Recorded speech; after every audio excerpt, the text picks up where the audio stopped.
Bueno, buenas tardes. Hoy estamos en una nueva sesión de debates virtuales de la teoría política contemporánea o debates actuales en el contexto de aislamiento social. Eh, y hoy la presentación va a estar a cargo de nuestro querido amigo Emilio Lobalvo, que nos va a hablar eh, sobre de la inmanencia como alternativa de lo político, antagonismo y potencia en el capitalismo neoliberal. Sin más, doy paso a la palabra a nuestro expositor. Bueno, ¿me escuchan? Supongo que sí, cualquier cosa me dicen. Estamos sometidos a los avatares de las conexiones de internet y a veces me fallan, así que cualquier cosa me avisan y de última saco la cámara, que a veces eso ayuda a estabilizar. Pero bueno, me van diciendo. Primero que nada, un agradecimiento muy grande a esta instancia. Eh, ya me habían invitado a compartir un poco lo que estoy trabajando y nada, por otras cuestiones se me había complicado poder hacerlo, y incluso por cuestiones laborales, que yo los lunes, que es cuando se hace estos debates virtuales y actuales, eh, tengo otros compromisos y me ha costado mucho llegar. Así que bueno, también agradecerle no solo por la invitación, sino también por disponerse a escuchar hoy lo que tengo que presentar, cuando se me ha complicado a mí participar y no los he podido escuchar directamente a ustedes. Eh, Contando muy rápidamente, mi idea no es hablar mucho, en todo caso mandé algo, pero bueno, eso que mandé en todo caso lo comentaré rápidamente.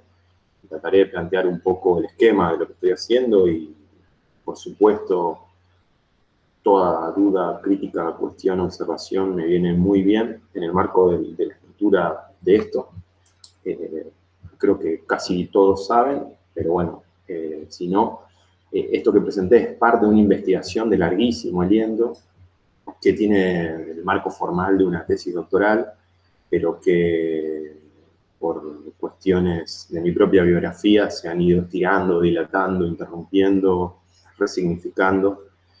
Entonces, lo que voy a presentar está dentro de esa investigación, pero bueno, lleva muchos años de recalculado y de resemantizado de todo el sentido de esto que estoy trabajando. En, en relación a lo más formal, yo estoy tratando de trabajar básicamente con dos nociones, que son la de pueblo y de multitud. Eh,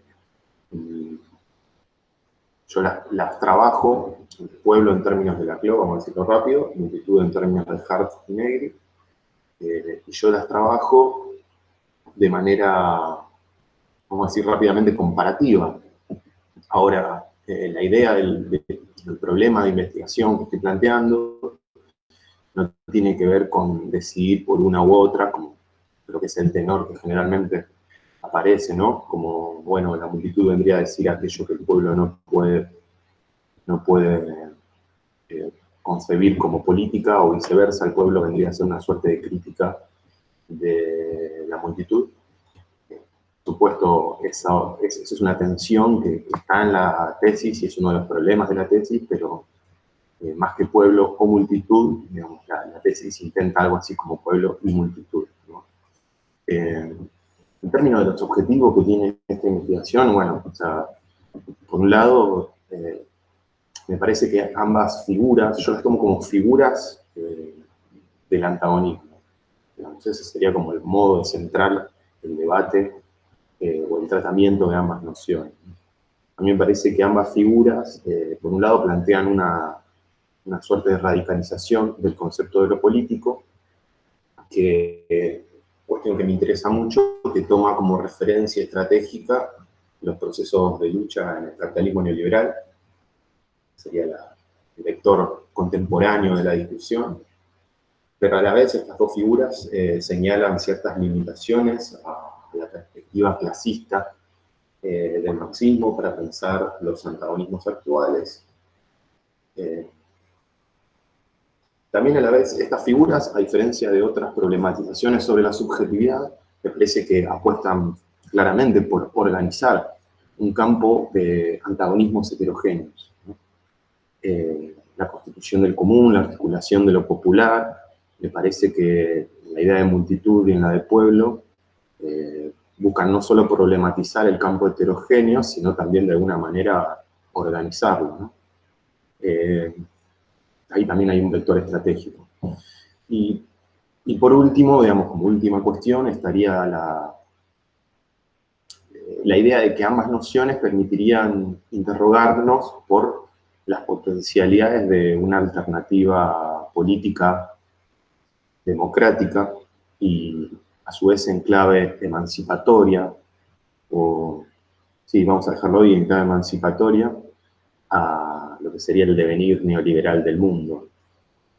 Eso, digamos, como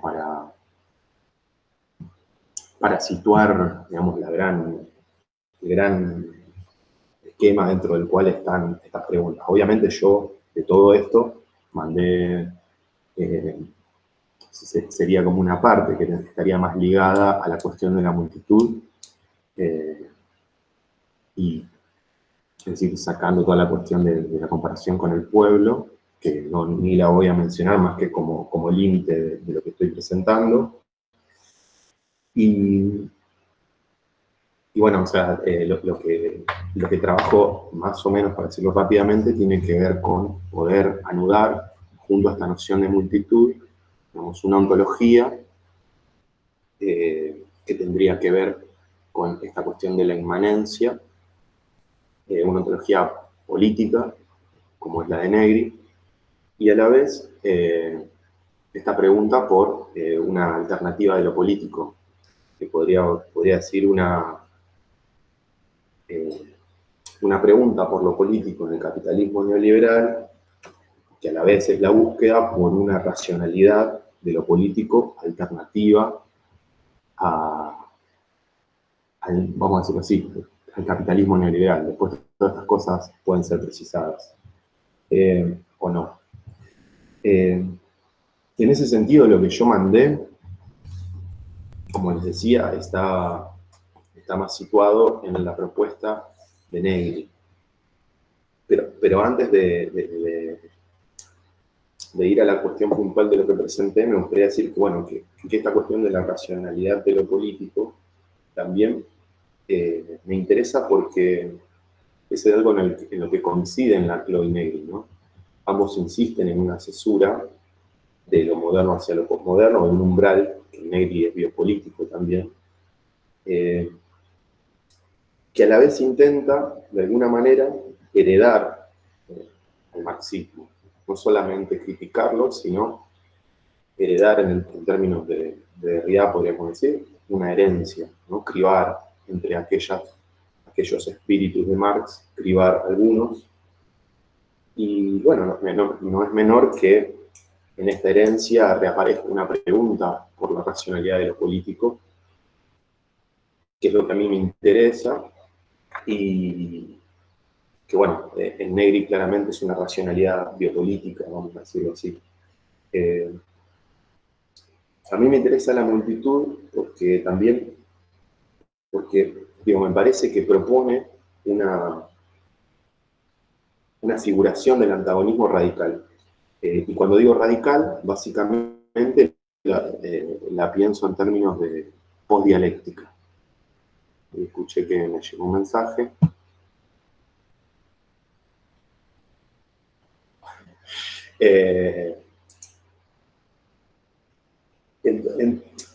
A ver, en términos de lo que yo proponía desarrollar para hoy, qué lindo público.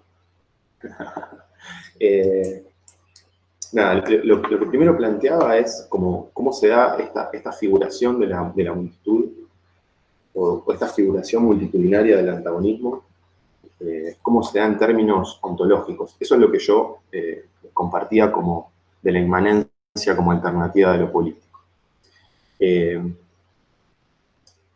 Es interesante porque generalmente se suele empezar por la ontología, es decir, bueno, hay ontologías que son políticas, hay ontologías que son impolíticas, hay ontologías que son afirmativas, ontologías que son negativas. Por ejemplo, tiene fecha ahora, 2020, ¿no? Insiste un poco Expósito en ese recuento positivo y negativo de la ontología. La negatividad vendría por el lado de una perspectiva más deconstruccionista ligada a Derrida. La positividad vendría, por supuesto, por el lado de un Deleuze, un Foucault y sus reflexiones acerca de esto que se llama la inmanencia, sobre todo de Deleuze, más que de Foucault. Pero bueno, en Negri esto tiene un recorrido particular. Digo que es interesante porque en realidad, para mí, el problema de la ontología no comienza por ontología, sino que comienza, digamos, por la cuestión política. Es decir, este recurso a la ontología estaría dado, creo que el Negri en la Clau, que me quedó en Negri, digamos, estaría dado también por una derrota política. En Negri esto está claro, digamos, es una derrota política, es una derrota de un conjunto también de hipótesis teórico-prácticas que fueron parte de lo que se conoció como operaísmo italiano y después se discutió como post-operaísmo. Y digo que por ahí empieza la cuestión de la ontología, porque si uno revisa la producción de Negri más allá de los libros escritos con Michael Hart, uno puede constatar, digamos, que el problema de Negri, antes que ontológico, es político y está fuertemente ligado a seguir, digamos, las líneas de fuerza que plantean las luchas. Esa es como un poco la marca operaísta, ¿no? Y a partir de ahí también, él que ya a fines de los 60 y a principios de los 70 ya empieza a ser crítico de la lectura más de la operaísta, más clásica, digamos. Básicamente sería la crítica de Tronti, ¿no? Esta figura del obrero masa.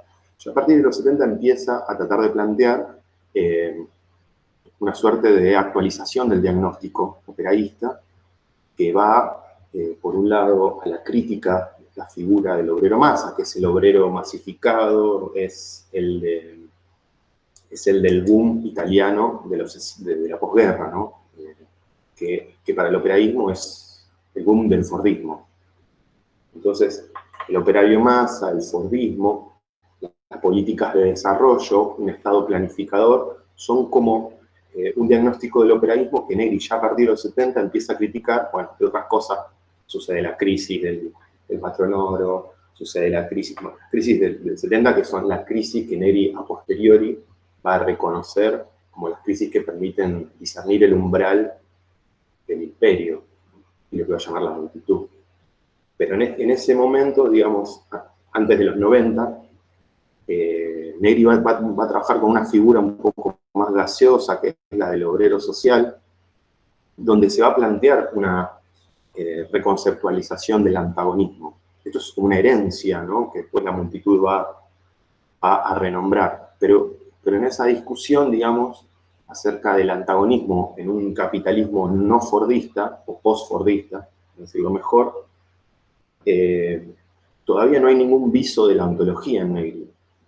Lo que hay es una suerte de trabajo sobre el antagonismo que busca redefinir las condiciones en las cuales se enfrentan obrero y capital. Digamos. Ese es el Negri de los 70, y que a partir de allí va a proponer esta figura del obrero social, que es una figura que, bueno, está alimentada por una lectura muy particular de los Grundrisse, de Marx, donde él básicamente lo que postula es la subsunción real del trabajo en el capital, o de la vida en el capital, y sobre todo va a decir que a partir de esa subsunción real, que ya no es posible distinguir producción de reproducción, producción, consumo, intercambio, digamos, en un capitalismo postfordista, digamos, a partir de ahí va a empezar a pensar un antagonismo que intenta tomar críticamente al operaísmo, reconocer, si se quiere, las luchas del fordismo en Italia, pero al mismo tiempo redefinirlo en base a lo que él considera un antagonismo que ya no funciona dialécticamente entre obreros y capital, sino que realmente entre obreros y capital ya no es posible pensar en una relación dialéctica, ¿no? Esta idea de que, de alguna manera, al subsumirse lo social, en la vida social en el capital también pierde una función que es una función progresiva, ¿no? El capital deja de poder organizar o tiende a perder el control sobre la organización de la producción. Todas estas cosas son cuestiones que, bueno, se han trabajado mucho desde el posoperaísmo, no voy a ir a eso, voy a tratar de llegar a la multitud. En todo caso, lo que planteo que es interesante es que en esta idea hay una tensión que va del obrero masa, el obrero social, a la multitud, entre el antagonismo y la autonomía. Digamos, esa tensión entre antagonismo y autonomía, de alguna manera, podríamos decir, el obrero masa es la figura más antagónica, la multitud sería la figura más autónoma. Bueno, en el medio sucede esta cuestión de la subsunción real o del umbral biopolítico, ¿no?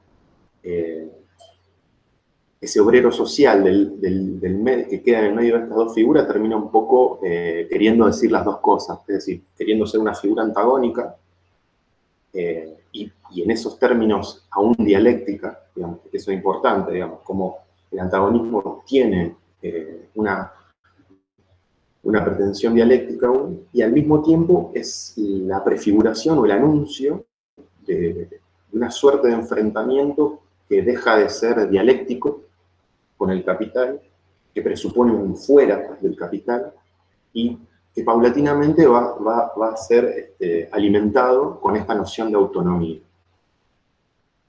El obrero social es una figura que, de alguna manera, se puede decir que la multitud es ese obrero social, pero que tiene este problema, ¿no? que tiene la tensión entre reconocer un antagonismo y, por lo tanto, para Negri quedar un poco entrampado en la relación con el capital, como el obrero masa, ¿no? Los mecanismos de disputa del obrero masa son salariales, básicamente, eso no lo dije, ¿no? Esta idea del obrero masa es una...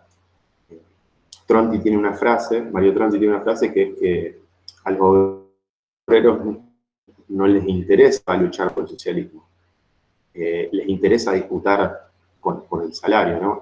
Y que esa disputa por el salario hace mucho más política la práctica o la lucha obrera, porque es lo que está presionando directamente los márgenes de ganancia, para decirlo rápido. Eso estamos hablando, Italia, década del 60. Una masiva proletarización de inmigrantes del sur al norte italiano, la petroquímica, la automotriz, digamos, una explosión o una revolución tecnológica también. Bueno, todo eso de alguna manera se agota con la crisis de los 70, muy rápidamente. Es un proceso muy acelerado que rápidamente llega como un límite. En relación, entonces, a ese obrero social, disculpen si voy y vengo, estoy tratando de hilar, en relación a esa cuestión del obrero social, digamos, entonces aparece como invirtiendo lo que el obrero Massa había propuesto, el obrero Massa de Tronti había propuesto. De alguna manera, el obrero Massa, en su antagonismo, en la relación antagónica con el capital, ganaba autonomía, ¿no? Sería de alguna manera así, es decir, en la relación antagónica con el capital, crecía, era un color, digamos así, la autonomía era un corolario del antagonismo. En las discusiones de los 70, más políticas, entre los grupos autonomistas italianos, la línea del PCI, la línea del Partido Socialista, la social, bueno, el Partido de la Democracia Cristiana, todas esas cuestiones, digamos, llevan a Neri a postular que ya no es posible pensar el antagonismo de ese modo, por un montón de razones. Yo creo que la fundamental en términos más teóricos sería esta realización de la tendencia antagónica, que quiere decir una suerte de proceso de separación entre los obreros y el capital. Ese proceso de separación, para Negri, empieza a concebirse a través de un conjunto de conceptos y consignas que tienen que ver con la autovalorización obrera, con el rechazo al trabajo como valorización del tiempo de vida, que ya hace muy difícil distinguir a ese obrero como aquel que va a un espacio de la producción a producir y por lo tanto es explotado. Para Negri esta subsunción real implica, por supuesto, que la sociedad de bienes fábrica, ¿no? Esa idea muy italiana, ¿no? De la fábrica difusa. Una cosa que dejo ahí al margen es que en la misma década Tronti coincide con este diagnóstico, pero postula todo lo contrario, digamos. Si el antagonismo obrero del obrero masa, ¿no?, se disuelve por este devenir fábrica de lo social, para Tronti eso lo que abre es una pregunta por la autonomía de lo político. Bueno, Negri, como sabrán, plantea básicamente todo lo contrario, digamos. Es un Estado mucho menos autónomo de los 70 para acá que el Estado desarrollista, ¿no? Que los italianos llamaban Estado planificador, ¿no? Políticas keynesianas, consumo, esa atención a la demanda que le permitía a los operaístas decir que estaban adentro y en contra, ¿no? Esa idea del adentro y en contra remite a una idea de antagonismo y como corolario la posibilidad de una autonomía de los trabajadores o de los obreros.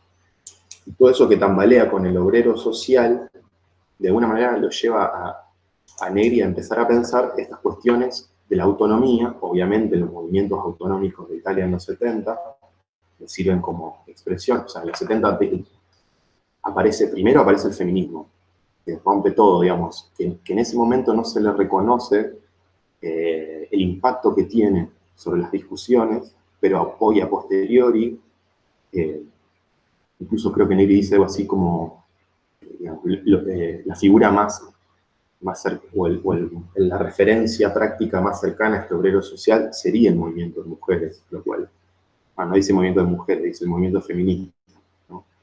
En Italia en los 70 se discute el aborto, se discute primero el divorcio y después el aborto. Bueno, en ese contexto, y para tratar de no perderme tanto,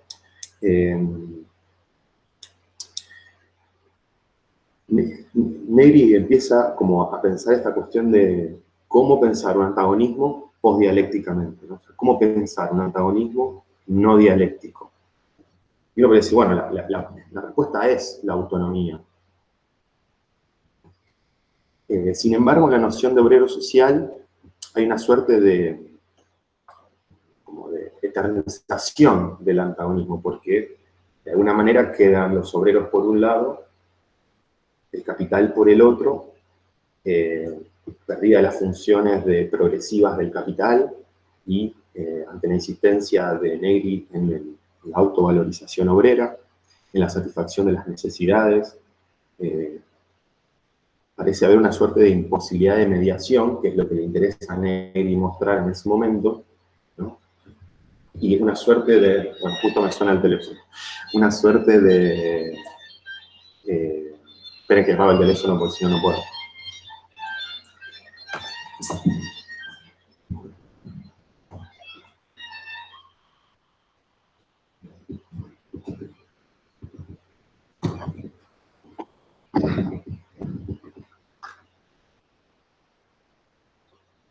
Ahí estamos, disculpen. Bueno, nada, lo que decía en eso, y para no hacerla tan larga, sería precisamente que el obrero social trata de hacer las dos cosas al mismo tiempo. Sigue tratando de plantear una relación antagónica y al mismo tiempo construir una noción de subjetividad autónoma, ¿no? Ahora, Negri plantea que, bueno, esa tensión no se resuelve en el obrero social, y de alguna manera Negri la aborda, habla de un bloqueo de la investigación. ¿Qué es lo que le va a faltar a Negri, digamos, en ese momento, y dicho a posteriori, por supuesto? Bueno, es una noción ético-política, que es lo que él va a buscar y encontrar a través de Spinoza. Spinoza y un poco de Maquiavelo. Yo con Maquiavelo no me metí en lo que mandé, sino que traté de trabajar cómo y por eso le decía de la inmanencia como alternativa de lo político, digamos, como el planteo del antagonismo de la multitud de alguna manera busca en este terreno ontológico poder solucionar o hacer posibles esta relación entre autonomía y antagonismo. Eh,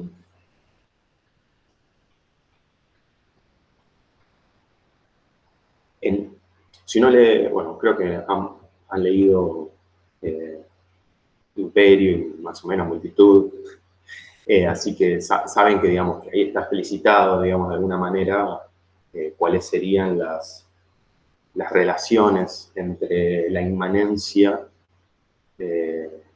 y una posibilidad alternativa o una racionalidad alternativa de lo político, digamos. Podríamos decir rápidamente, para Neri no habría una concepción de lo político trascendental, más que como antagonismo, digamos, ¿no? Digo, más que nada, más que como cuestión a destruir, digamos. Y eso ya se empieza a prefigurar en las discusiones de los 70, pero bueno, claramente aparece ya en la multitud y en las investigaciones de Negri sobre Spinoza.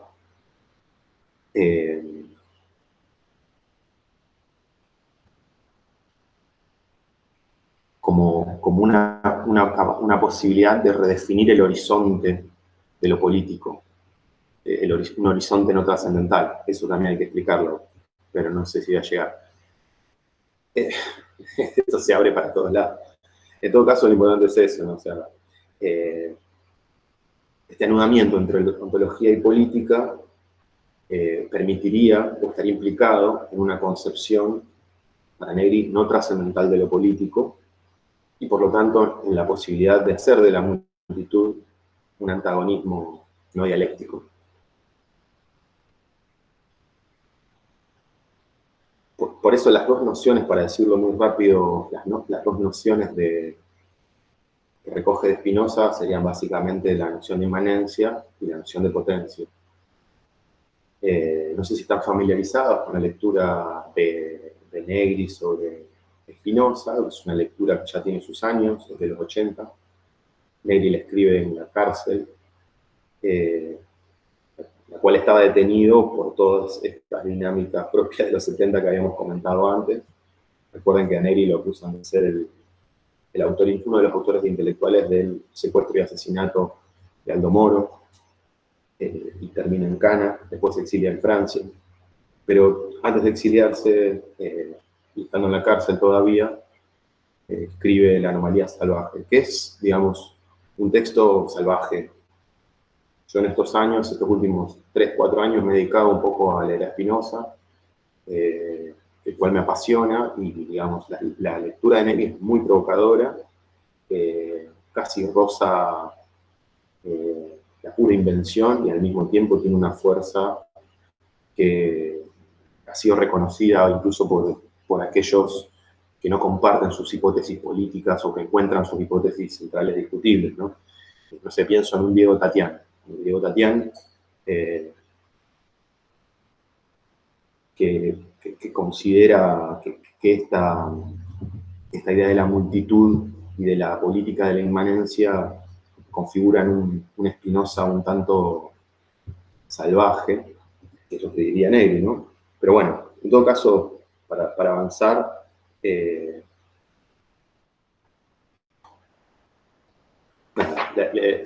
diría esto, la lectura de Negri y de Spinoza sigue siendo una lectura más discutida 40 años después y de más provocadoras, ¿no? Que es una lectura que hace con los franceses, con Matheron, con Deleuze, con François Moreau, incluso más acá en el tiempo con Beauvais, con Balibar, por supuesto, pero bueno, hay una discusión fuerte ahí también. No voy a entrar en eso tampoco. En todo caso, lo que Negri demuestra ahí, digamos, es que hay que separar a Spinoza del espinosismo, que sería una suerte de forma ideológica burguesa, entre las cuales Hegel contribuye a formar, es el Spinoza que lee Laclau, ¿no? El Spinoza de una inmanencia total, sin fisuras, donde toda contingencia no es más que un desconocimiento de la necesidad, etc. Ese Spinoza separado del espinosismo es también un Spinoza que se separa de sí mismo en Negri, porque es un Spinoza que de alguna manera refunda su propia máquina en la misma ética, donde comienza siendo un idealista y termina siendo un materialista. Esa es la hipótesis de Negri, ¿no? Hay dos fundaciones de la ética. La ética hasta la parte 3, digamos, donde hay una cesura, porque también Spinoza deja de escribir y se dedica al tratado teológico político. Y cuando termina de escribir el tratado teológico político, que es el único libro que publica Spinoza en vida, ese y uno sobre Descartes, creo. Y a partir del cual, después de esa escritura del tratado teológico político, que reflexiona sobre algunas cuestiones ligadas a la Holanda de su tiempo, pero también por supuesto, a la teología. Después de eso, dice Negri, de alguna manera sucede esta fundación del pensamiento, de un pensamiento constitutivo, que es una segunda fundación de la ética, una fundación materialista de la ética. Esta idea del pensamiento constitutivo es lo que Negri va a oponer siempre el pensamiento de la mediación, ¿no? No lo dije antes, Negri es un pensador de las alternativas. Vamos a discutir eso después, acerca de los problemas que tiene la misma idea de alternativa, pero Spinoza es una alternativa en la modernidad, dentro de la modernidad, ¿no? O sea, no solamente de la lectura de esto, ¿no? Pero a la vez, esta idea de la anomalía es una anomalía temporal, ¿no? Negri recupera ahí un poco también la hipótesis de Mallery. Mallery dice en Hegel o Spinoza que la filosofía de Spinoza es post-dialéctica. Bueno, Negri dice que es post-burguesa. ¿No? Trabajan con esa idea de que le permite, es un crítico de Hegel antes de Hegel. Si atendemos a esta fundación materialista, que es una fundación básicamente basada en la idea de la excedencia de la potencia respecto al poder. Ese es el horizonte materialista de Spinoza. Es la fundación de la potencia respecto al poder, que supone considerar al ser como constitución, ¿no? Por eso se llama pensamiento constitutivo. En otros términos también después va a decir como producción, digamos. La idea de la producción social y ontológica, por ejemplo, que lo acerca a Deleuze.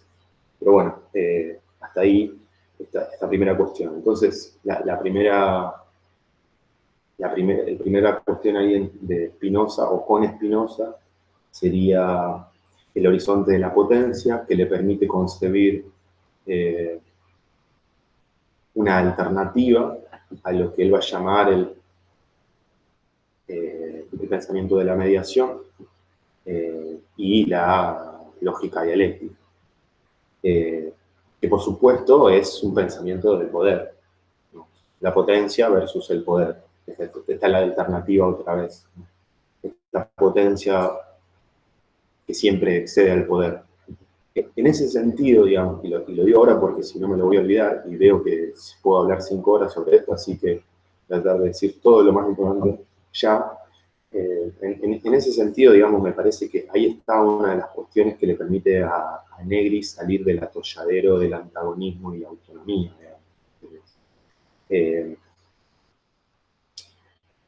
Cuando él planteaba que no hay mediación posible entre el obrero social y el capital, de alguna manera reconocía una suerte de simetría, ¿no? O sea, está o la autovalorización obrera o la valorización capitalista.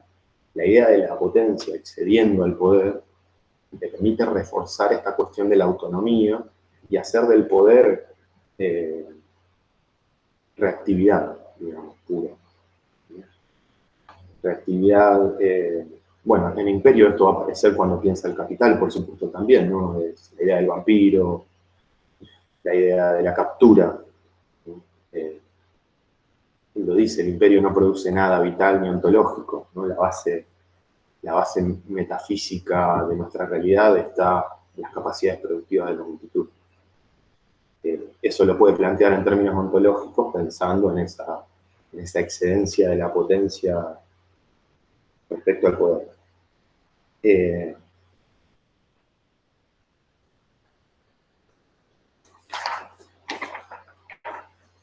¿Cómo es esto? Si quieren pueden preguntar o sigo, no sé si cómo va.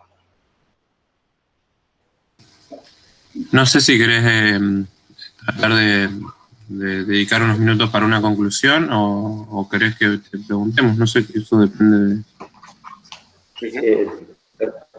Bueno, sí, simplemente digo algo más. Qué rápido que se me pasó el tiempo. Digamos, de alguna manera la anomalía espinosa lo que le permite a Negri es, a su manera, como se ha hecho en otras ontologías, digamos, partir la metafísica por la mitad y decir, bueno,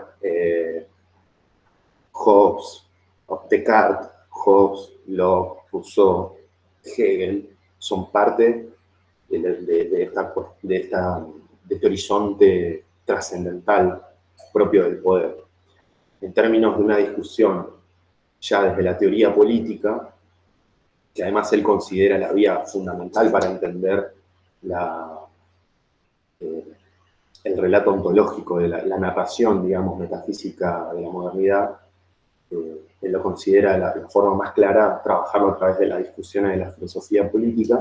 Bueno, esto le va a permitir a Negri poner rápidamente políticas de la inmanencia a políticas de la trascendencia, ¿no? Las políticas de la trascendencia son, por supuesto, todas las ligadas a un principio de poder soberano, ¿sí? Al cual él va a oponer un principio que es el del poder constituyente. Para mencionar otro libro, digamos, ¿no? El poder constituyente. Ahí él va a pensar también en los problemas que tiene la operación soberana de justificación del poder, ¿no? Y la va a ligar una vez más con todas las cuestiones que permiten pensar en un poder que utiliza el principio de la mediación, ¿no? La duplicación, la abstracción, son lógicas propias del poder soberano. Que en definitiva, digamos, desde Spinoza sería, digamos, el problema para llevar la multitud como sujeto ontológicamente productivo a un principio de autoridad.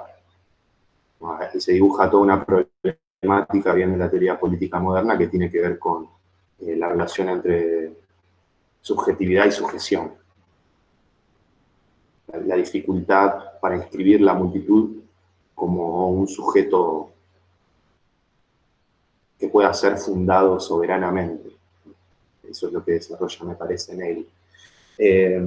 Bueno, la inmanencia no lo nombro porque de alguna manera es un poco lo que permea toda esta cuestión, en imperio, en multitud, en Commonwealth, incluso en asamblea, esto vuelve a aparecer. En todo caso, lo último que digo es que esta discusión, digamos, de alguna manera reverbera en esta tríada. ¿Cómo se dice cuando son cuatro? Perdón, mi ignorancia. Cuatríada, no sé. De este libro, en esta tetra. Cuarteto. Hermoso. Cuarteto, tetralogía, de trilogía sería tetralogía. Sería un cuarteto. En este cuarteto barra tetralogía, insiste mucho con el método. Digamos, el método como esto lo dejo medio abierto porque es un caos, pero me parece que en el método vuelve a aparecer la necesidad de una perspectiva ontológica. El método es lo que también a Negri le permite, a Negri en realidad, poder cribar, digamos,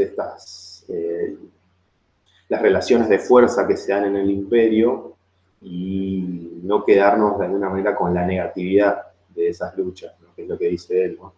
Entonces, no es que no haya negatividad en Negri, con el método de Negri, sino que para Negri, de alguna manera, esa negatividad es otra positividad, decirlo muy rápido, se inserta en el ser como un chorro, el ser es como un gran chorro, y entonces las luchas antisistémicas, los antagonismos, digamos, en su heterogeneidad, en su multiplicidad, no solo deben ser pensadas como antagonistas contra, digamos, que eso es lo con lo que había empezado, ¿no?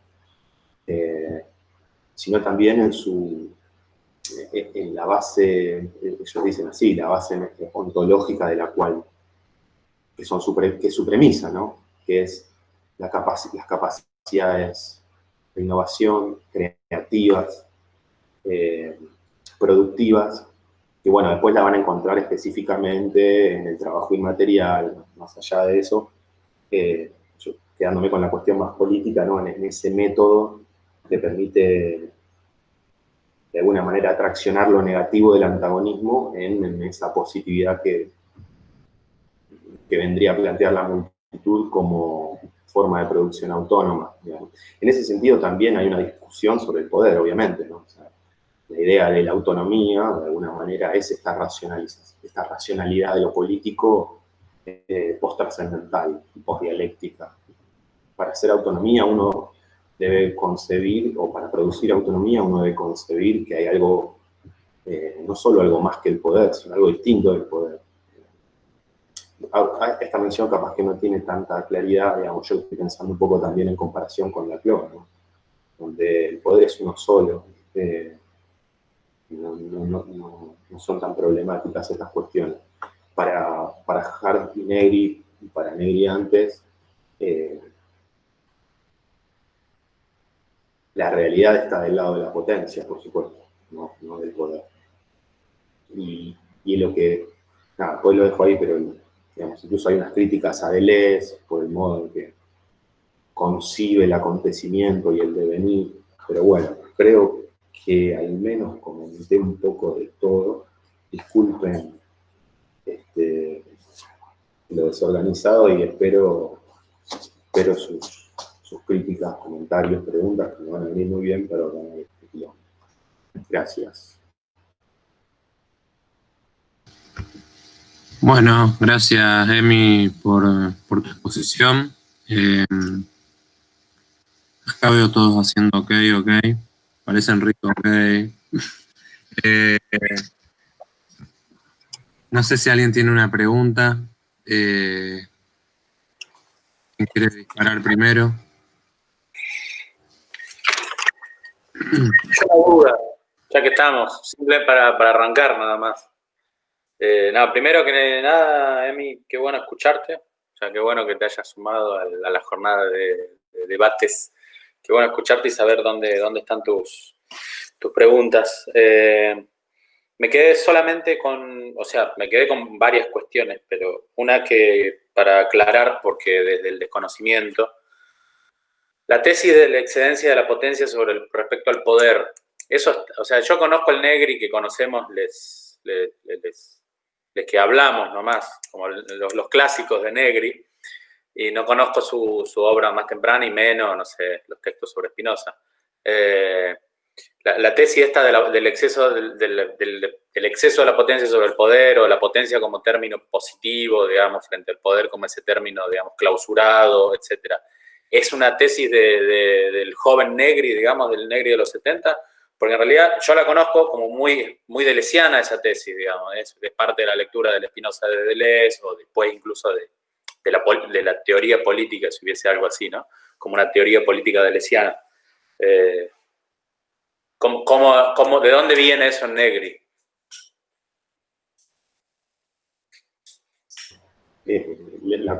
La hipótesis viene de la anomalía salvaje. Es decir, Bien. Lo que viene después de la anomalía salvaje desarrolla, corrige, refuerza. Hay incluso una autocrítica de Negri posterior, pero viene de la anomalía salvaje y viene de este pensamiento de una refundación materialista de la ética. Dialoga con la hipótesis de Deleuze, pero bueno, la recorre a Spinoza de otra manera, me parece. Yo tampoco conozco a fondo la lectura de Deleuze. Sí, obviamente, a grandes rasgos, estas lecturas están conectadas, pero vienen de la Anomalía Salvaje, que es del 81. Está bien. Es donde yo decía, posteriores. por eso marcaba claro, que por eso marcaba como esta deriva ético-política de Negri, que es ontológica también, ¿no?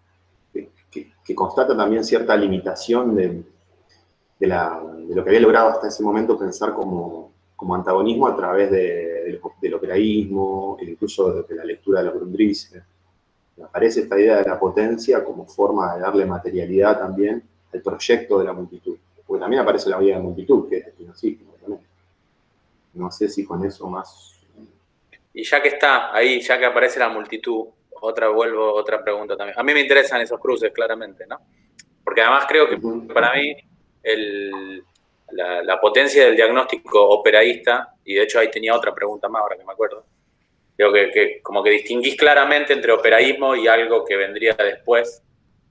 Viste que el mismo Negri más bien se encarga de decir no hay ese después, o ese después ya es siempre la crítica operaísta.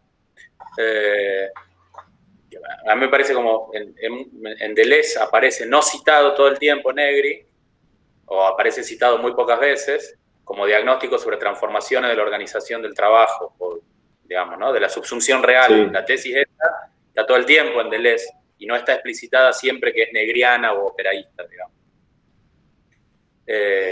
Sí. Y al mismo tiempo, digamos, tampoco hay, me parece, hasta donde yo conozco, en Negri, un laburo sobre la noción de multiplicidad en Deleuze, que me parece que es muy fuerte para pensar la multitud, digamos, para pensarla ontológicamente. Si algo de esos cruces estuviste viendo o algo, pero son de intereses muy externos quizá al planteo. No, a mí me resultan todos interesantes porque son cruces que aparecen. En cuanto a la distinción entre operaísmo y posoperaísmo, sí es una distinción muy académica también, me parece.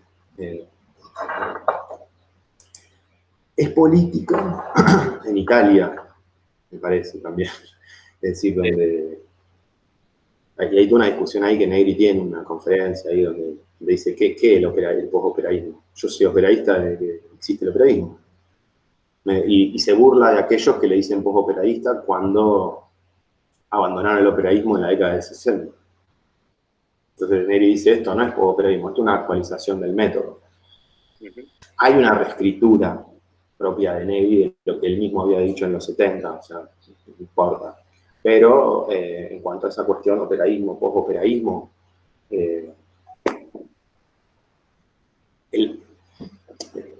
yo marqué ahí alguna cesura, digamos, ¿no?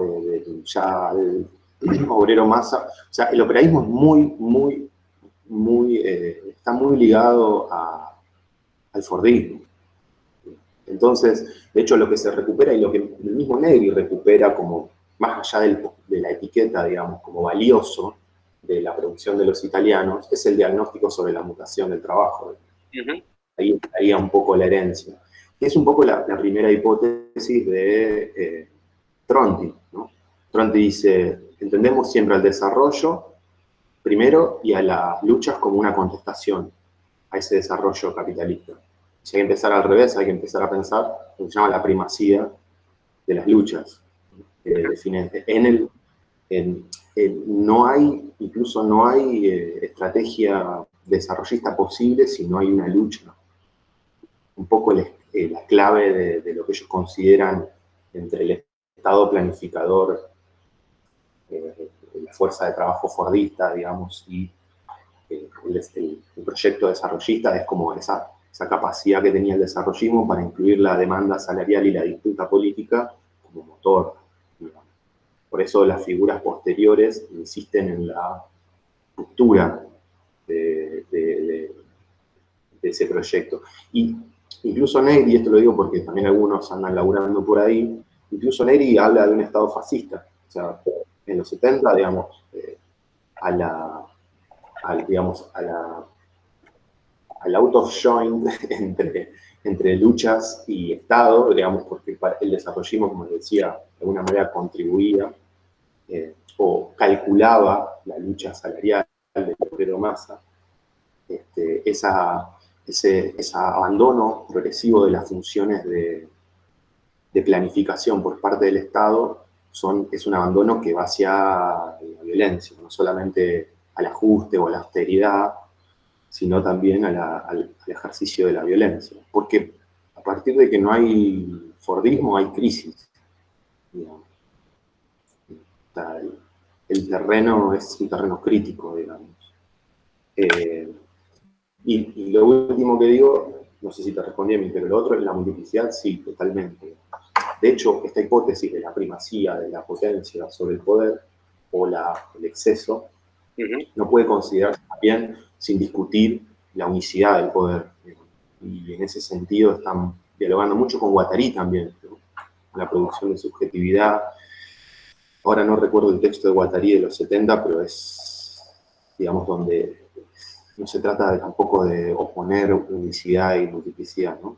Pero sí de dar cuenta de un paradigma que permita pensar esta autonomía, digamos, con una perspectiva múltiple. Creo que iría por ahí, digamos. No sé si respondí. Yo tengo una pregunta.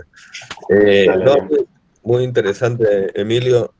Yo la verdad que no estoy muy familiarizado con el debate, salvo lecturas sueltas de hace ya mucho tiempo. Y recuerdo particularmente, lo leí en la universidad, es el de Anomalía Salvaje, y recuerdo que me impresionó de esos libros que te dejan, o que te dejan alguna marca, pero nunca supe bien qué hacer con él.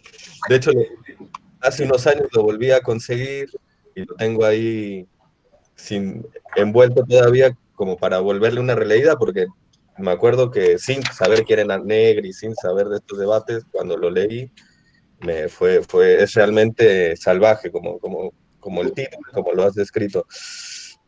Y en ese sentido me interesa la relación entre potencia y poder.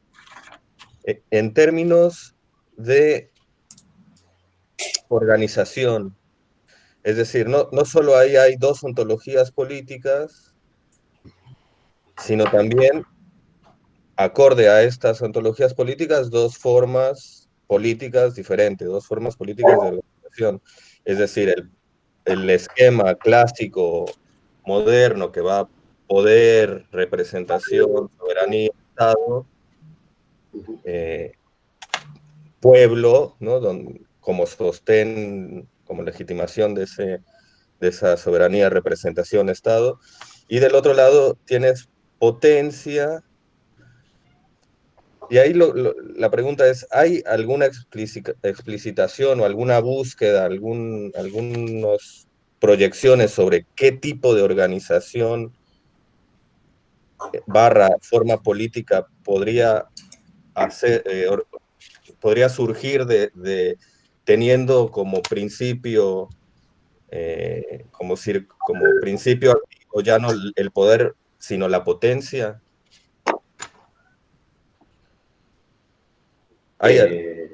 ¿Se entiende? O sea, porque está bien, que es lo mismo que límite que le veía yo a Negri siempre, pero después, no sé, ni profundicé y lo dejé de leer, sino es una posición reactiva contra el poder, la idea de contrapoder, autonomía, pero está bien, el otro es un monstruo, es el leviatán que te come porque es una maquinaria engrasada y eso. ¿Cuál es la organización de la multitud? ¿Qué organización es la que hace de la multitud un sujeto instituyente, no residual, no marginal, que no solo esté al costado del Leviatán comiendo el espacio, sino que se proponga institucionalizar su propia forma política, la forma de la multitud? Bueno, ese es el proyecto del común, digamos. diciéndolo grandilocuentemente, ¿no? Institucionalizar el común. O sea, no es un pensamiento anti-institucionalista tampoco, ¿no? O sea, lo que está tratando de discutir es la posibilidad de un común más allá del Estado, digamos. Bien, más allá, pero no después, ¿no? Es la construcción de autonomía o la producción de autonomía, todavía no sé cómo decirlo bien. Decir producción de autonomía suena muy ontológico, que lo es, pero de alguna manera, primero diría esto, en la anomalía salvaje no hay nada de eso. Es decir, no hay un planteo acerca de cuáles serían los modos, los criterios de la organización de esta esfera pública no estatal, como diría Virno, hace ya unos años.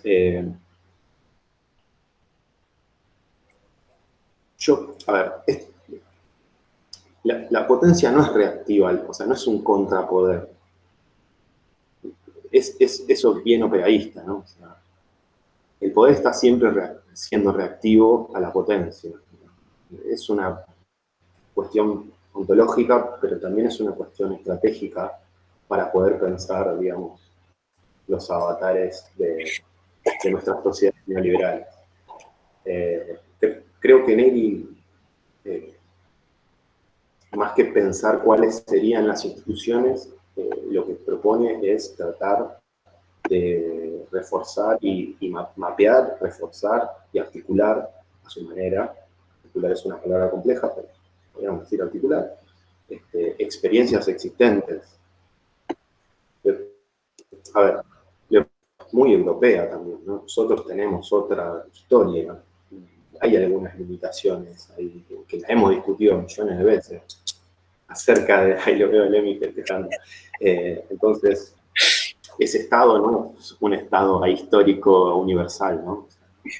Tiene que ver ahí también con la problematización propia, muy italiana, y después muy de la Comunidad Europea, digamos, este problema así planteado.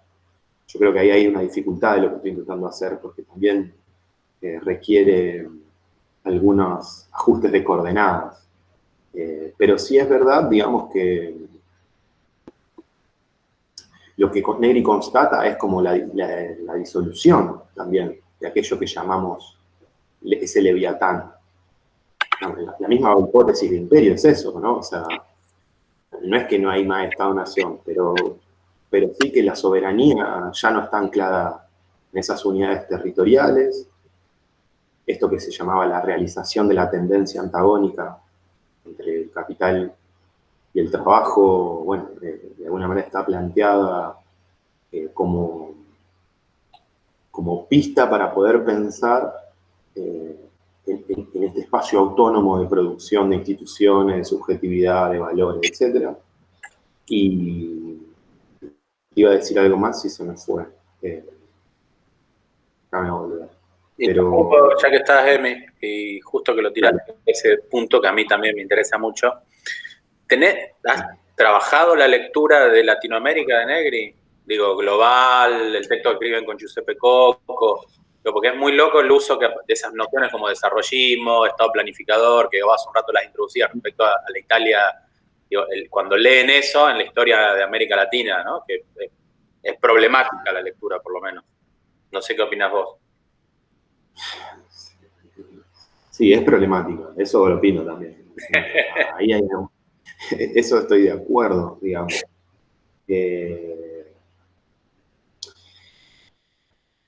Está esta estrategia de atravesamiento, ¿no? Creo que es lo que menciona con Coco en global. O sea, y creo que eso sí es una pregunta. O sea, por ahí podemos pensar juntos en las limitaciones. Creo que las limitaciones las tenemos más patentes que las posibilidades, ¿no? Pero esta idea de atravesamiento, de concebir, digamos, espacios de producción política, no sé si no estatales, pero que redefinan eso que consideramos la estatalidad, digamos.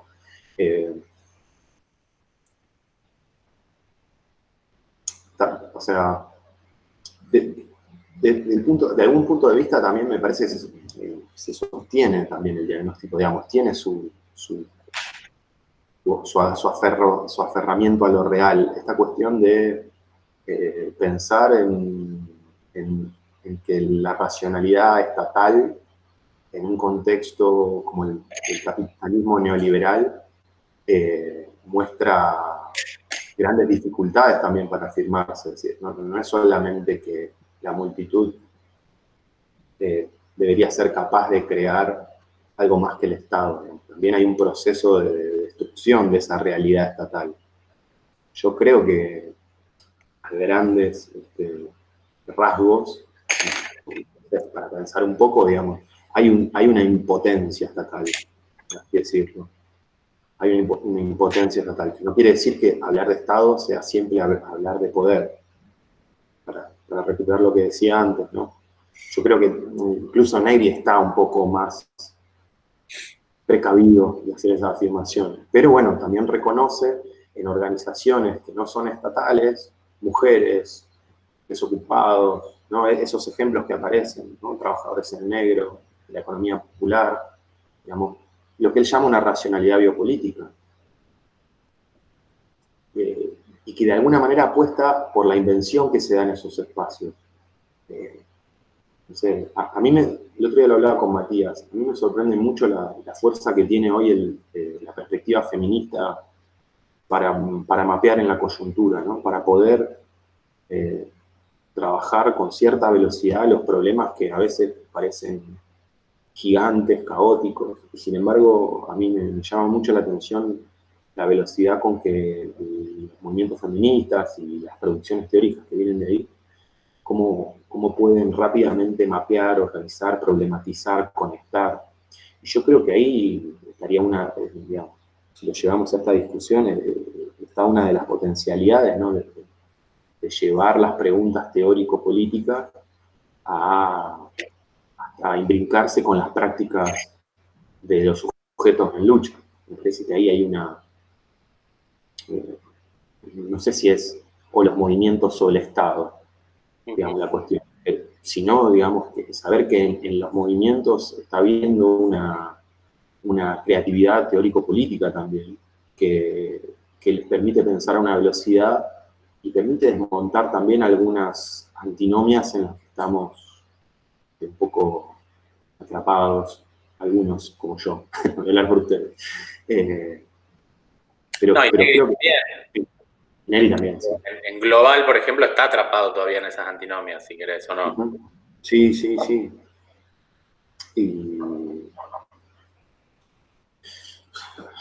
Y sí, además pensemos esto, o sea, todo lo que nosotros concebimos como una disputa al neoliberalismo, para Negri es el neoliberalismo. Es una mezcla de soberanía y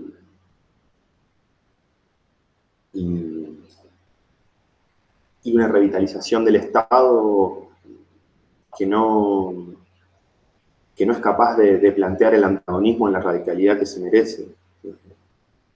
Yo creo que también, o sea, sé que esta perspectiva tiene esos problemas, pero si la lleváramos para jugar muy rápido con la perspectiva de lo de Laclau, esa perspectiva también tiene problemas para fundar un antagonismo que se pretenda más realista, y no sabe muy bien qué hacer tampoco con el Estado. Hay ahí no sé, hay ahí un problema que... Sí. El supuesto no le da ni media página. O sea, uno siente que siempre está hablando del Estado, pero nunca lo dice. Sí, aparece más la relación entre sujeto e institución en ambos casos. Y hay un diagnóstico acerca del deterioro, de la precarización de estos límites, o de las capacidades estatales, digamos, pero lo que aparece como alternativa un poco es muy traducible en términos concretos, digamos. Si uno piensa, no sé, como Laclau, como como racionalidad de lo político en la Latinoamérica post-neoliberal.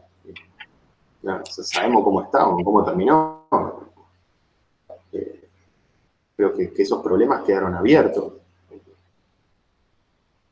Basta mirar un poquito el mapa de América Latina. Entonces, también es esa cuestión así como de que, bueno, pero ¿y el pueblo cómo resuelve la cuestión estatal? Tampoco está muy claro. La hegemonía, ¿cómo resuelve la cuestión estatal? Parece que hay un problema que, bueno, tal vez se liga un poco a esta impronta post-dialéctica. No sé, hay como, cada vez tengo más la impresión de que están ambas producciones también atrapadas en el problema hegeliano. Tal vez algo de eso tenga que ver con... me estoy riendo por lo que hizo Lenin, que tengan que ver con esta necesidad de salir de Hegel para poder heredar a Marx y pensar un antagonismo, pero al mismo tiempo queda esa tensión entre un principio de lo político no soberano y la dificultad para llenar ese espacio que quedaría vacío por la soberanía, que vendría a llenar el sujeto además, la multitud o el pueblo en este caso. No sé, estoy pensando un poco en voz alta.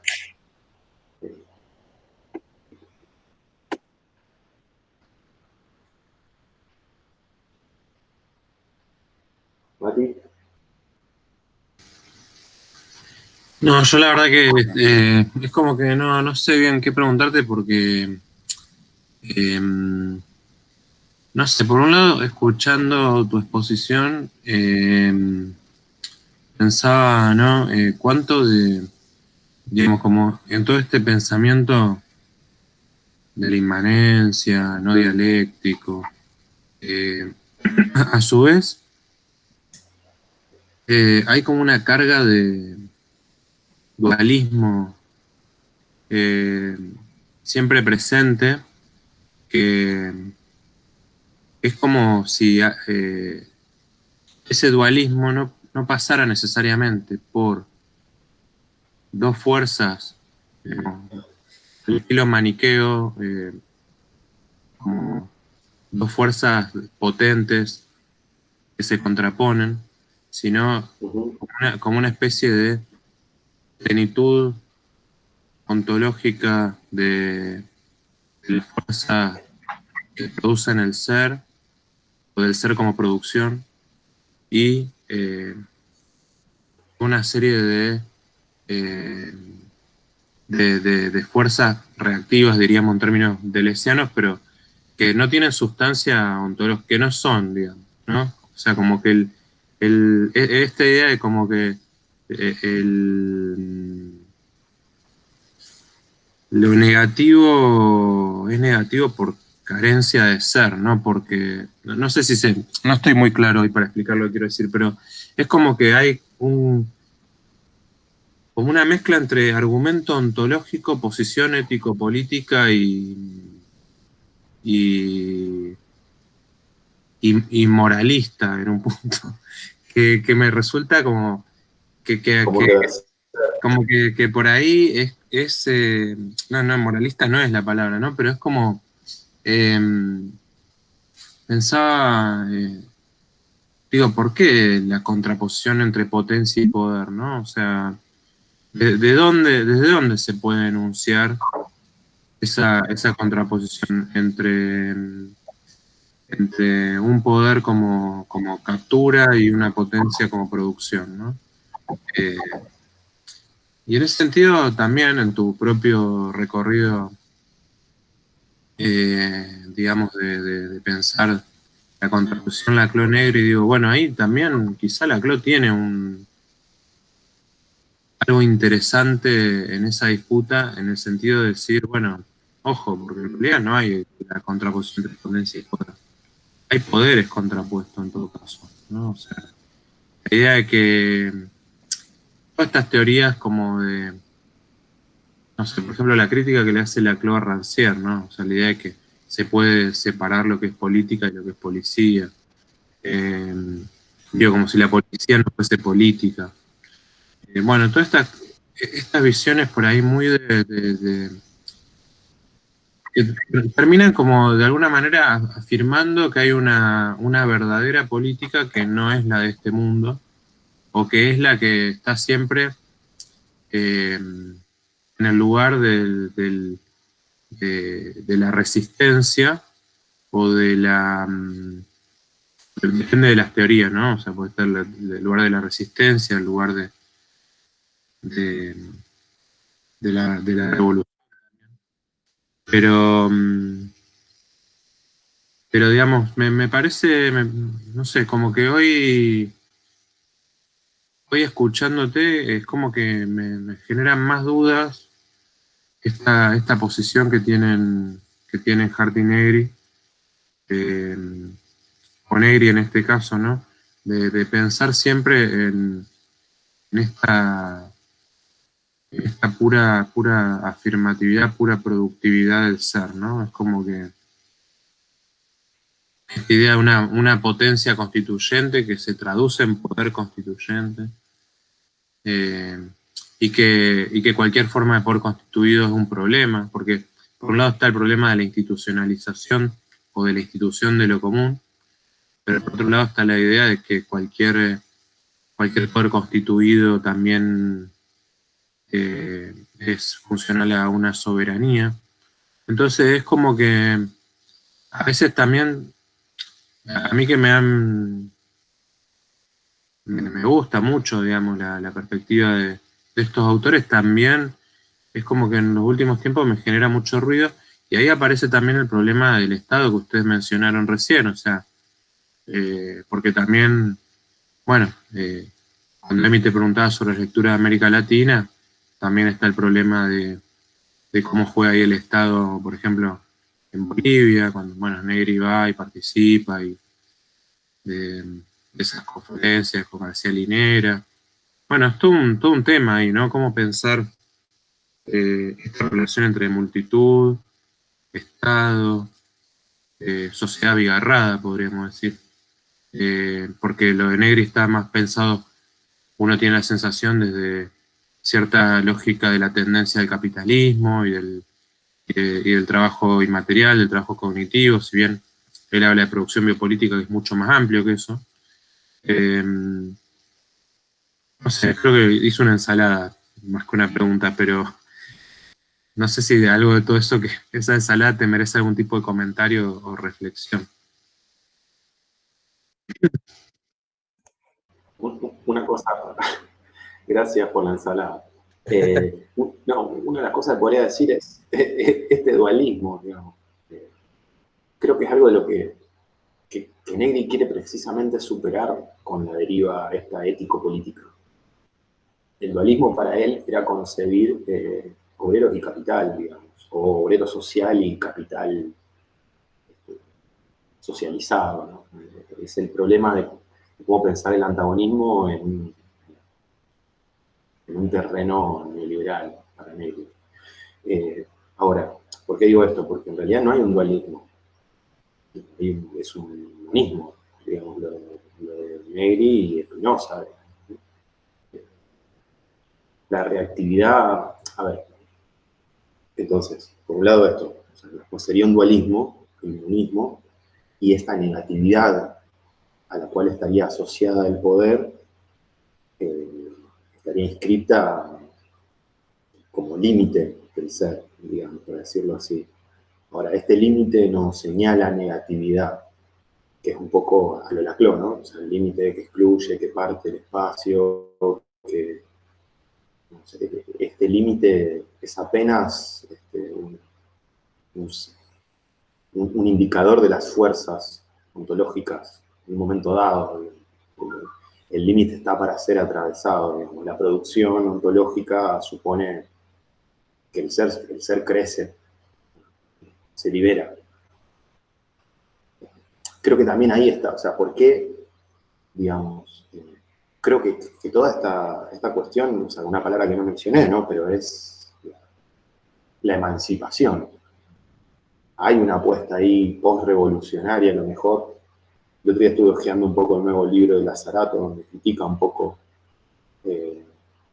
esta deriva post-revolucionaria, ¿no? Donde dice, bueno, a lo sumo se ha trabajado la emancipación.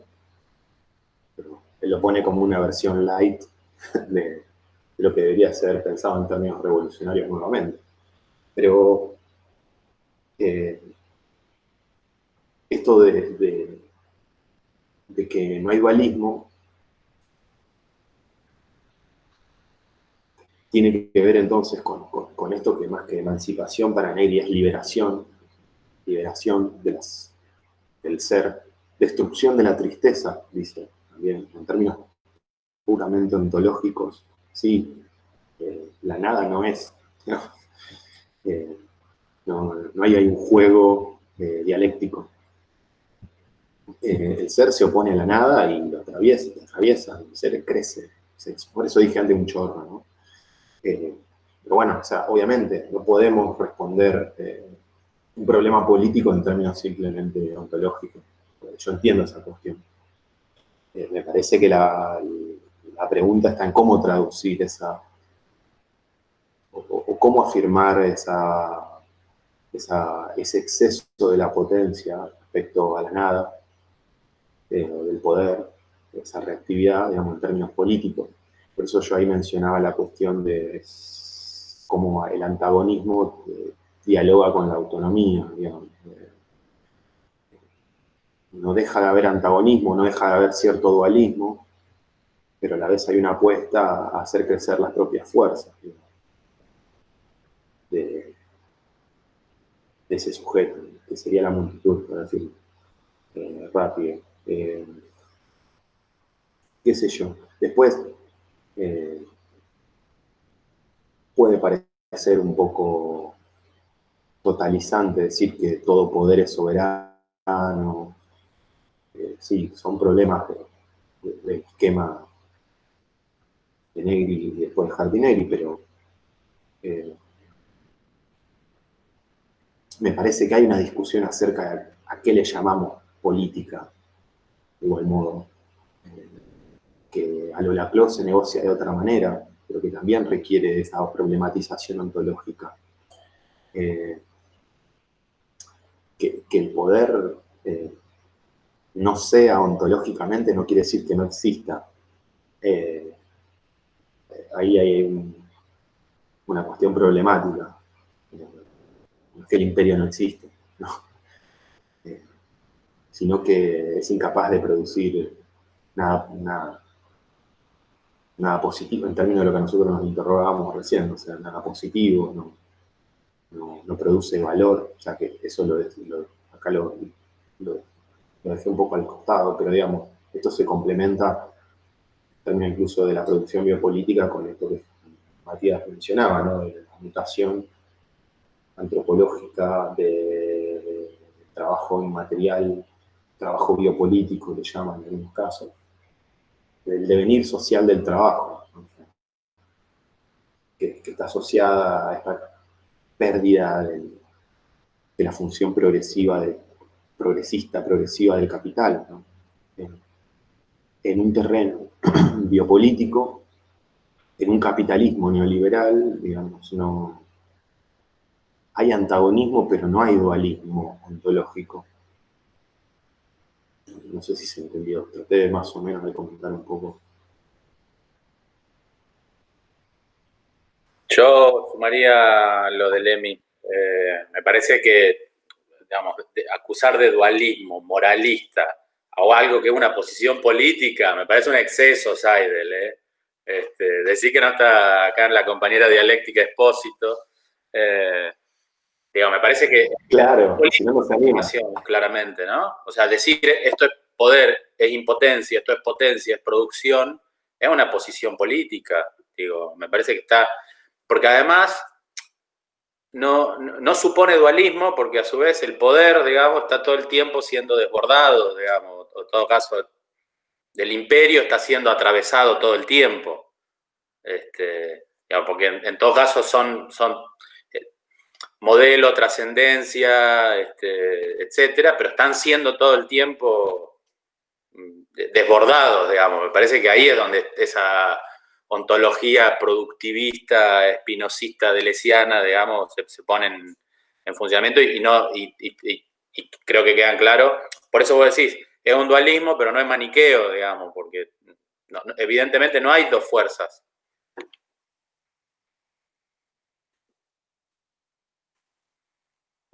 En el sentido de que están puestos en relación, es el poder constituyente y su desborde.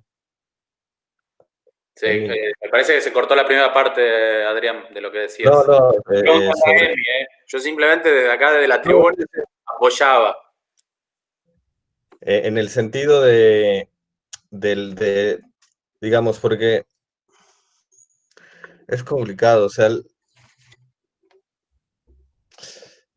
hay un punto, para mí el punto, que esto que es, que en la máquina de soberanía, digamos, por más que tú tengas una multitud o pluralidad, etcétera, al final hay una reducción de la multiplicidad en términos de decisión soberana. Es decir, ahí se puede estar deliberando, pero después hay una decisión y se reduce toda esa multiplicidad a una decisión. Ahora, intento imaginar también, porque para mí la pregunta, y es cierto lo que dices, Emilio, en la clon, obviamente no es tomar partido por uno o dos, coincido en que a veces lo que me pasa es que siento que son dos caras de la misma moneda y hay un punto de intersección que es lo que permanece impensado porque están como dándole, uno es la cola y el otro es la boca que lo muerde, como corriendo por el mismo lugar. Por eso para mí es interesante, con todos los defectos que tiene, las ausencias, intentar pensar instituciones, formas de agregación colectiva por fuera de la máquina soberanía. Pero ahí es donde se empieza a poner complejo.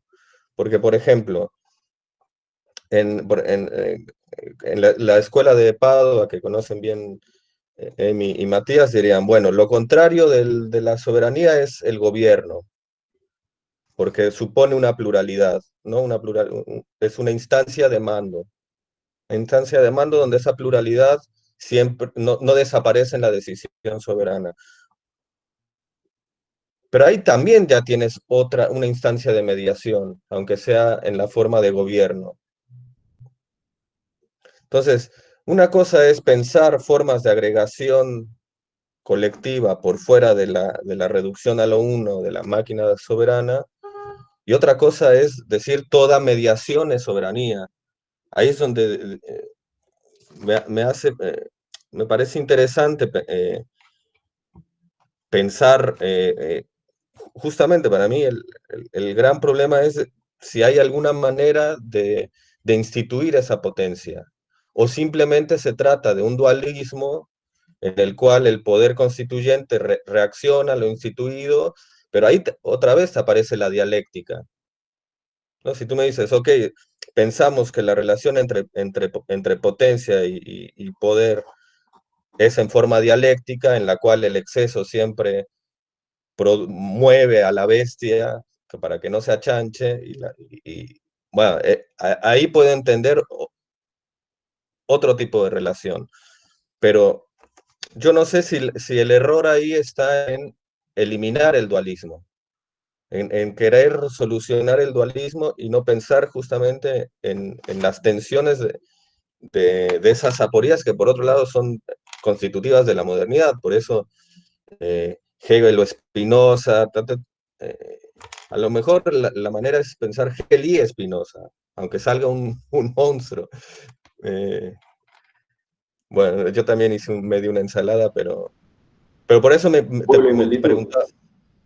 Claro, pueblo y multitud. Por eso la pregunta por la forma de organización, porque está bien, compramos la tesis de Negri.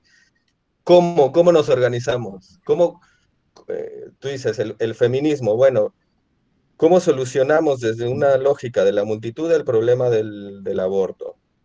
Que implica legislación, instituciones, hospitales públicos, eh, hasta obligación del médico para atender a la que quiera abortar, es decir, ¿cómo? Eso también es soberanía. Entonces es complicado, es complicado optar por una cosa o por la otra. O tal vez sea yo que siempre soy medio tibio, me cuesta decidir. Sí, igual también, digamos, ahí yo hago una puntualización de lo que decía Adrián, porque me parece interesante, pero también en este último ejemplo que dabas, también justamente me parece el gesto de estos autores es pensar, y de estos, no solamente autores, sino militantes, es pensar lo común como aquel tercer elemento entre lo privado y lo público que ha sido también de alguna manera desterrado por la política moderna. Eh, y ahí, digamos, hay cuestiones que se podrían pensar apuestas desde, desde lo común, digamos, ¿no? Obviamente que es muy complejo pensarlo, y más en un contexto, digo, latinoamericano. Eh, lo vemos también con el tema hoy a nivel mundial con la pandemia, ¿no? Frente al fracaso, digamos, frente a la imposibilidad de un sistema de salud totalmente privatizado en gran parte del mundo de responder frente a ese desafío. Bueno, la respuesta es que el Estado nos proteja, digamos, ¿no? O sea, todo o sea, que la salud pública vuelva a ser considerada como algo valioso, y que, digamos, una de las hipótesis eh, es que una de las enseñanzas de esto debería ser que no se puede prescindir de la salud pública. No sé yo. Bueno, ahí también hay como un tercero, que es pensar una gestión comunitaria también de ese bien que en definitiva es común, que es la salud. Por ejemplo, en el caso del aborto, qué sé yo, acá en Argentina está el caso de las socorristas que lo que hacen es no esperar que el Estado necesariamente se haga cargo de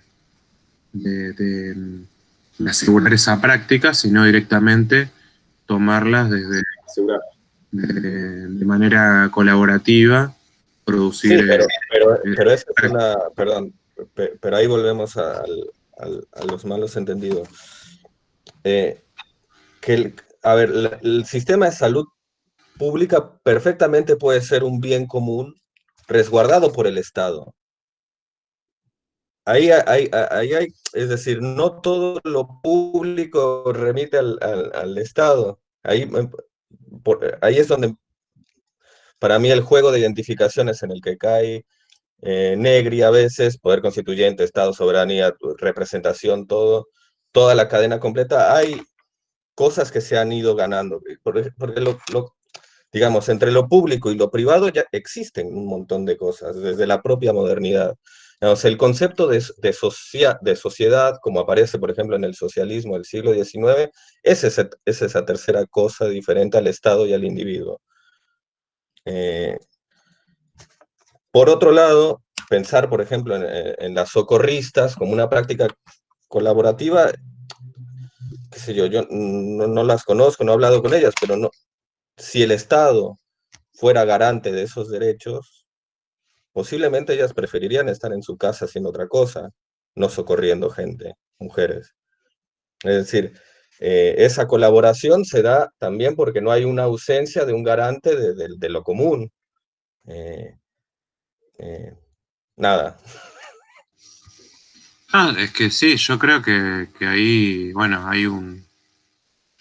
Yo no estoy romantizando la idea de, de cómo... O sea, obviamente que si el Estado garantiza también determinados derechos de acceso a la salud, eh, digo, la organización está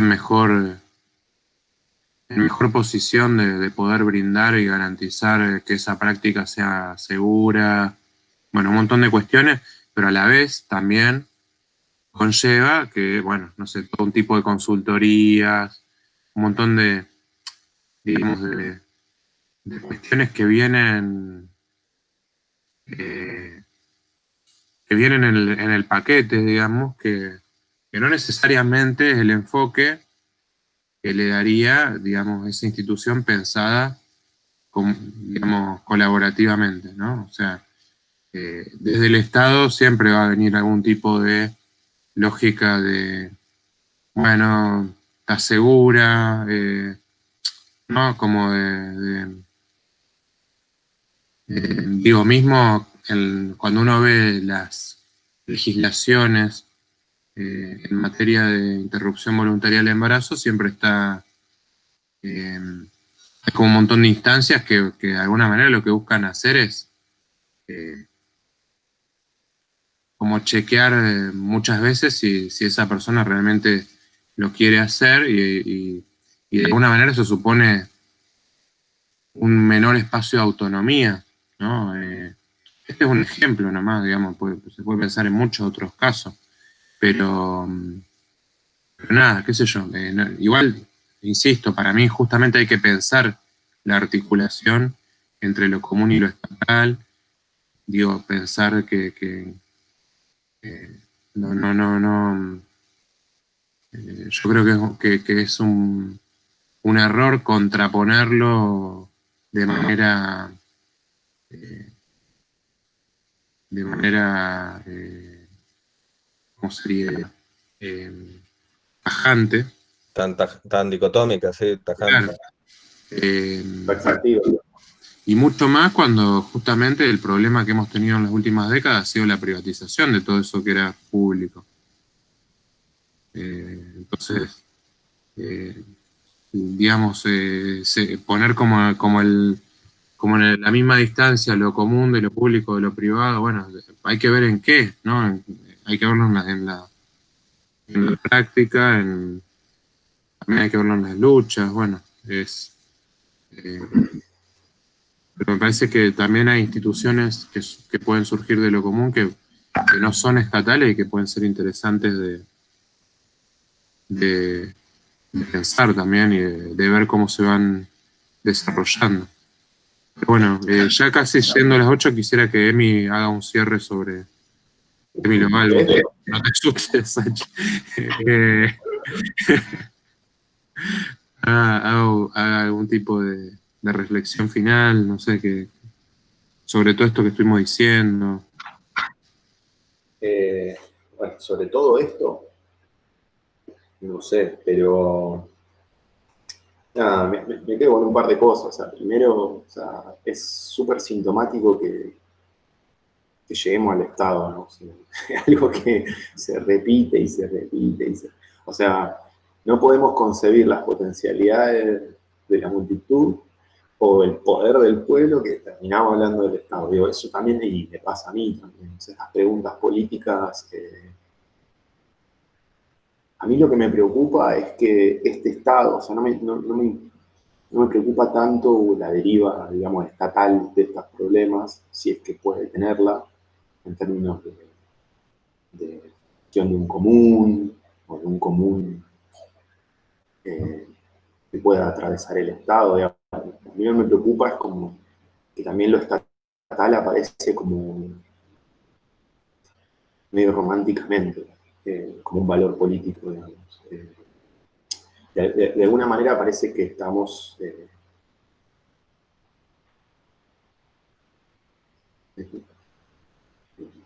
por así decirlo, enamorados del Estado. E incluso, digamos, cuando empezamos cuando estábamos hablando, de decir, bueno, pero ¿cómo darle una cómo se da este devenir príncipe de la multitud, como dicen en el cómodo, ¿no? Jardinelli? Y enseguida aparece el problema de la multitud de no realizarse, o de cómo realizarse más allá, o después del Estado. El problema está antes, me parece. Primero en identificar que la narrativa del poder no coincide consigo misma, es decir, en esta idea de que hay exceso, de que hay falla o de lo que sea, digamos. Si uno empieza a contar la realidad desde el punto de vista del poder, no te da como no te da contar la realidad del capitalismo si empezás por el capital, digamos.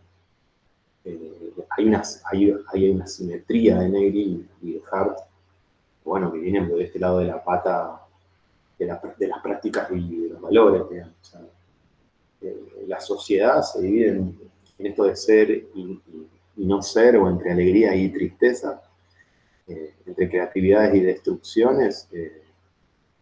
Hay una pata fuerte que está puesta en la multitud como potencia productiva, digamos. Y en ese sentido está antes que problemas estatales. ¿Cómo solucionar el tema del aborto en términos estatales? Bueno, ya se está, no me saquen de contexto, ya se está solucionando, ya está pasando. El tema es si a eso le damos otra institucionalidad, si eso se puede construir de otra manera, digamos, el derecho a la salud pública, de lo que hablamos de la pandemia, y por supuesto que se lo reconoce. No sé si el saldo va a ser de que hay que defender la salud pública en este país, por cómo venimos discutiendo las cosas, pero no está negado ese problema, pero digamos, los problemas ligados a la producción geopolítica y en eso de la multitud empiezan antes del Estado. Son cosas que ya se están haciendo. No sé si las socorristas preferirían estar en sus casas. Tal vez preferirían seguir haciendo crecer con el Estado, como sea, estas prácticas de cuidado que son comunitarias, digamos, y que efectivamente funcionan hasta ahora, tocándose también con instancias estatales, no es que funcionan simplemente al margen. En Rosario es claro eso.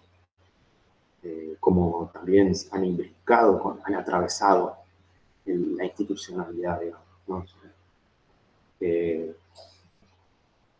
Creo que queda abierta esa pregunta también por cómo comprender esta relación entre potencia y poder. Yo sigo diciendo eso, o sea, el poder nunca se puede justificar a sí mismo, digamos, eso es algo ya de Spinoza. Si uno empieza por el poder, no le encuentra la cola nunca, porque no puede explicarse en sus propios términos.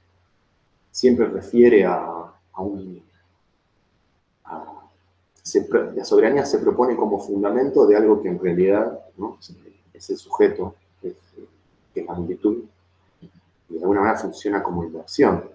Esa operación de inversión por la cual la soberanía viene a representar un sujeto, sea el pueblo o la multitud, pero en realidad después siempre hablamos de la soberanía, ¿no? Y no hay espacio de aparición política de ese pueblo o de esa multitud. Dejando de lado la CLO, que tiene otras consideraciones, me parece que también ahí está un poco algo que se juega entre la autonomía y la servidumbre, digamos. Por eso mencionaba lo de la emancipación. Spinoza también es el autor del Tratado Teológico Político, ¿no? O sea, y ahí también hay como toda una estrategia para enfrentar la servidumbre. Esa pregunta que después es retomada por Deleuze y Guattari y también por Negri. Bueno, por Foucault también, ¿no? Que advierte acerca de desear el poder y toda esa cuestión. Miren qué rápido que lo digo.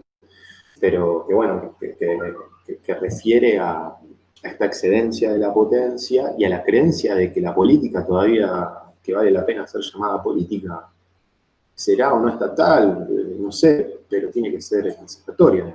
Esa marca está clara. Y es lo que a mí me interesa también en términos de para qué pensar en términos antagónicos. ¿Para qué pensar en términos antagónicos que supone pensar un enemigo? Un enfrentamiento y la destrucción, digamos, eso también está claro. O sea, el poder no es nada, pero hay que destruirlo. En términos ontológicos no es nada, pero requiere de su destrucción. Hay dispositivos de la tristeza, digamos, para decirlo un poco a mitad de camino entre Negri, Spinoza y Foucault, digamos. No sé si dije algo más o menos Buenísimo. de cierre. Bárbaro. No, muy bueno a mí. Les agradezco en serio mucho la escucha. Bueno, esperamos leerte. Tesis. Chicos, me tengo que ir volando. Bueno, Va, Adrián, arrastra. gracias. Chao. Nos vemos la próxima. Abrazo. Abrazo, Adrián. Hasta luego.